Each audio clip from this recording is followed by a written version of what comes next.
అదే కాదు మిత్రులారా,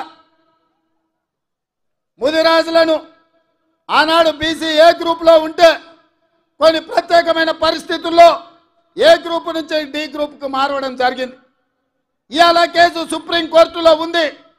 కేసీఆర్ నిర్లక్ష్యం వల్ల, కేసీఆర్ పట్టించుకోకపోవడం వల్ల, కేసీఆర్ సమర్థవంతమైన వాదన తెలంగాణ ప్రభుత్వం నుంచి సుప్రీంకోర్టులో వినిపించకపోవడం వల్ల ఇవాళ ఎన్నో లక్షలాది ఉద్యోగాల నియామకాలలో ముదిరాజు బిడ్డలకు అన్యాయం జరుగుతుంది.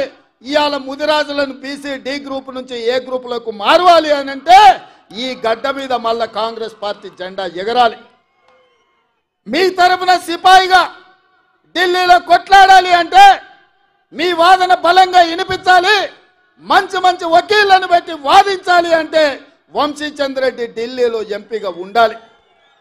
ఇవాళ ముదిరాజ్ సోదరులు, నేను ఒక్క మాట ఇవ్వదలుచుకున్న, ప్రత్యేకంగా ఈ రాష్ట్రంలో ఉన్న, తెలంగాణలో ఉన్న 10% ముదిరాజు బిడ్డలారా మీరు ఆలోచన చేయండి. మీ బిడ్డకు కేసీఆర్ ప్రాతినిధ్యం వహించే గజ్వేల్ సిద్దిపేట ఉన్న పార్లమెంటు మెదక్కు నీలం మధు ముదిరాజును కాంగ్రెస్ పార్టీ టికెట్ ఇచ్చింది. కానీ అదే కేసీఆర్ నాయకత్వం వహిస్తున్న మెదక్కు కేసీఆర్ వెంకట్రామరెడ్డికి టికెట్ ఇచ్చాడు. మేమేం ఆలోచన చేస్తామో, కేసీఆర్ ఏం ఆలోచన చేస్తాడో మీరు ఒక్కసారి ఆలోచన చేయండి. అందుకే ఇవాళ ఈ వేదిక మీద నుంచి మీకు ఒక మాట ఇవ్వదలుచుకున్నా. మెదక్లో నీలం ముదిరాజుని గెలిపించండి, మహబూబ్నగర్లో వంశీచంద్ర రెడ్డిని గెలిపించండి, తెలంగాణలో 14 సీట్లు ఇవ్వండి. ఆగస్టు 15 తారీఖు లోపల మీ ముదిరాజు బిడ్డను మంత్రిని చేసే బాధ్యత నాది.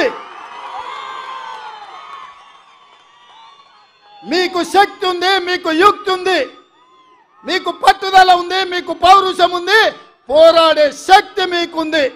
ఇదంతా సంఘటితమై మీరందరూ ఏకమై తెలంగాణ గడ్డ మీద కాంగ్రెస్ కు 14 సీట్లు ఇవ్వండి. మీ బిడ్డను 15 ఆగస్టు తిరిగే లోపల మంత్రిని చేసే బాధ్యత నేను తీసుకుంటా, మీకు మాట ఇస్తున్నా అని చెప్పి నేను ఈ వేదిక మీద నుంచి మీకు చెప్తున్నా. మిత్రులారా, రాజకీయంగా ఇవాళ ముదిరాజులు వెనుకబడ్డారు, మా మాదిగ సోదరులు వెనుకబడ్డారు. ఉద్యోగ ఉపాధి అవకాశాలలో వాళ్ళకు రావాల్సిన అవకాశాలు రాక